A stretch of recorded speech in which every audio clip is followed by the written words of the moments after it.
you call the roll? Mr. Provlos, I am here. Mr. Patalia, Here. Mr. Hallquist, Present.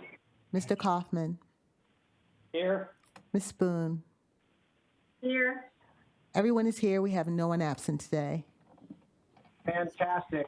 Then let's call the Business and Governance Committee meeting. Right. All right. So, ladies and gentlemen, we have a very urgent matter. Charlie has a date with Seawater in about 5 minutes. So I want to make sure I accommodate him, because if he starts taking clothes off to go into the water while he's still on camera, I think we're all going to suffer. So if we can start with the first action item, staff's recommendation to amend the General Counsel Charter, the board process for review, and the internal auditor and audit committee charter, that would be fantastic. Do I have a motion to approve? I make a motion. Thank you, Paul. Charlie, I'm going to take you as the second. Charlie. That's just because Paul, even with the limp, is faster than you are. We are ready to vote. Mr. Provlos, Aye. Mr. Patalia, Yes. Mr. Hallquist, Aye. Mr. Kaufman, Aye. Ms. Spoon. Yes. All votes are in, and the motion passes 5-0. Fantastic. Okay, on to information items. Greg has threatened my life if I do not let Jessica Maloney discuss the update on board member elections, so I will yield to Jessica. Jessica, the clock is running. You've got all 45 seconds to take all the time you need. I'll be very fast. Just wanted to update you on the nominations process for the fire safety and 2 general board member positions. It concluded last night as of 5 p.m. Our 2 fire safety nominees are Tim Robles and Paul Watts. And our 4 general member nominees are Tom Battaglia, Brett Bartolotta, Sarah Mahan, and Tanny Williams. All right. We are going to move forward with both elections. So all members who are eligible to vote in either election will be mailed a letter. Voting will begin on January 28th and ends on February 11th. Are there any questions?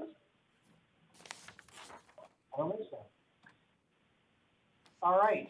Hearing none, let's move on to reports. Cynthia Queen, can we get a member service division report from you, please? Yes, thank you. Good morning. First, I want to let you know that our longest serving counselor and extremely helpful and popular human, Jerry Kapotic, retired last month. Jerry worked for SDCERS for 22 years and thankfully trained 3 new counselors in his past year, and they excelled during the pandemic and will continue to serve our members. On behalf of all of our members, we'd like to thank Jerry for his service. And just to confirm his legacy, Jerry's caricature is featured in our retirement educational videos as the counselor, and his exceptional efforts will continue as our standard. I assume that Jerry's retirement was made possible only because Greg lacked the ability to keep him and maintain him? No. I love that answer. The end of 2020 was a great example of our preparation and teamwork, and we executed a comprehensive outreach and action plan to accommodate the large number of appointments that we were expecting due to the decrease in the drop interest rates. This preparation paid off, and we were able to handle a 60% increase in counseling appointments that we handled starting the week after the November board meeting. I want to commend our counselors, Sarah Levy, Rosemary Palestini, and Paul Detchen, for assisting with a large volume of appointments and making every single member know that their retirement is important and that we care about their future. We helped people who were eager to retire and some who had to retire due to dire health situations. Each person was treated professionally. This preparation resulted in us being positioned to succeed when the unexpected happened, as it always does. And I'd like to turn it over to Marcel to share the year-end challenges. Thank you. Good morning. Actually, Thanasi, I have a couple things to talk about today, but I will make it quick. 2020, that was a heck of a year, and it went out with a bang for SDCERS.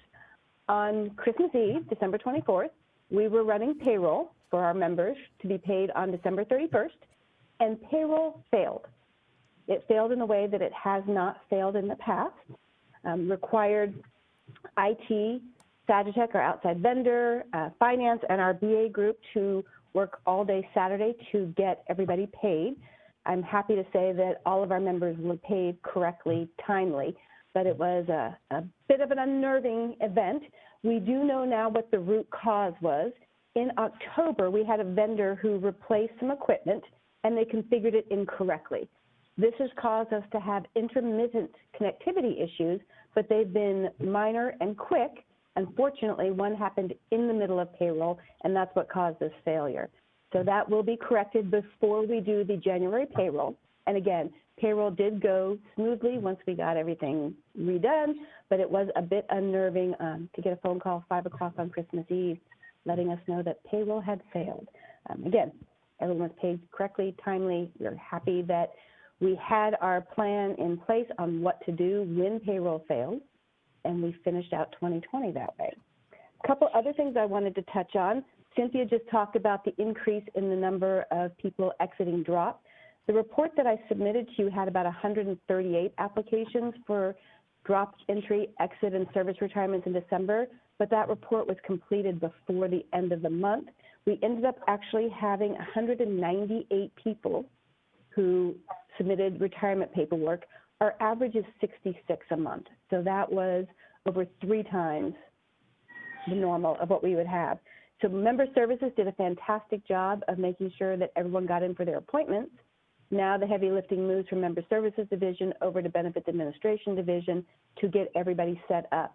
That will be the end of January, middle to end of January through the beginning of February. That's our normal time frame to get those done, and they are on track to make sure that everybody is retired correctly in that time frame. The other thing that happens this time of year is health gets very, very busy. Medicare Part B premiums did increase again this year. That means that we have significantly more volume than we would expect. As you recall, last year we talked about how much more volume we had. This year it is even more so. So in December of 2019, we processed about 1,400 reimbursement requests. In December of 2020, so far we've processed 1,800. So a significant increase in the number processed. What's even more significant is the number of requests that we received. So December of 19, we received about 1,800 requests. In December of 2020, 2,400 requests, and they are still coming in January. So we do have a plan in place. We have additional staffing that is working on this, and we are committed to getting everything processed. I was fine letting her talk. It's not my fault. Did I go away? So that we had a significant number of additional health reimbursements. We do have additional staff in place to assist with this, and we're committed to making sure that everyone is paid their health reimbursements timely in the January payroll. The last thing that I wanted to mention is in my report, I talk about members who owe SDCERS money. Generally, these are because they have missed contributions for one reason or another. They've established reciprocity and had to move into a new tier. There are a number of reasons why this can happen. What we have done up to this point is we send the member a letter. We let them know you owe us additional contributions. If you do not pay us right now, it will continue to accrue interest every June 30. And you have to make arrangements to pay us before you can enter or exit DROP or before you can service retire. We've been handling it this way for quite some time. There's about 60 members who owe about $150,000. In working with our general counsel, Johnny Tran, and working with our plan sponsors, we are coming up with a plan to have those monies repaid to SDCERS on a more timely basis. We're working closely with the Port District that has a number of members. The bulk of them are city employees, and we're working closely with the city attorney's office to make sure we have a plan in place to get those monies paid to SDCERS before the member gets ready to service retire or enter or exit DROP. And with that, I'm happy to answer any questions on my report or on the items I've just discussed. So, Marcel, thank you. I have one question for you, and it's yes. In your report you say we are still continuing to receive applications for a December retirement. I'm curious how we're doing that in January and for how long we will be doing that. I misspoke. We're continuing to receive health things, but we are not receiving any more applications for December. The difference was the report that you have in front of you had December applications in it, but that report was created the beginning of December. And so we continued to receive applications through the end of December. which is why the number is higher than what was originally reported to you. So I'm just giving you the most up-to-date numbers. We had another 60 members who submitted retirement requests after I prepared my board material. No worries. Thank you very much for clarifying that, Marcel. I appreciate it. Sure. Okay, does anybody have any questions of Marcel? Hearing none, let's move on to item number 3, Information Technology Division Report. Are there any committee members who have any questions about David Bond's report? Hearing none, let's move on to number 4, the Legal and Compliance Division Report by Johnny Tran. Any board members or committee members that have questions of Johnny? Hearing none, let's move on to item number 5, the Finance Division Report by Ted. And actually, we'll take up 5, 6, and 7 since they're all by Ted. I thought Marcel was going to tell us that the reason that Ted always comes in on budget was because we don't make the last payroll, but I guess that's not the case. So is there anybody who has a question for Ted on either the Finance Division Report, the financial statements, or the budget report?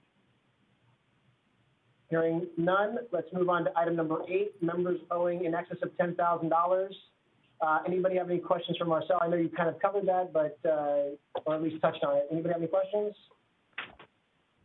Hearing none, I will ask for any general questions or comments from the chair, board members, or staff. Hearing none, I do not believe there's a closed session, Cynthia. No closed session. Fantastic. Charlie, do you still have your clothes on? Did we make it before the buzzer? Hey, it's okay. Gotta remember, this is the last day of the trade wind, so North and West Shores, good serve. All right, just checking. With that, then our meeting is adjourned. Thank you, everybody. Thank you. See you tomorrow. Thank you, Thanasi. Bye. Thank you.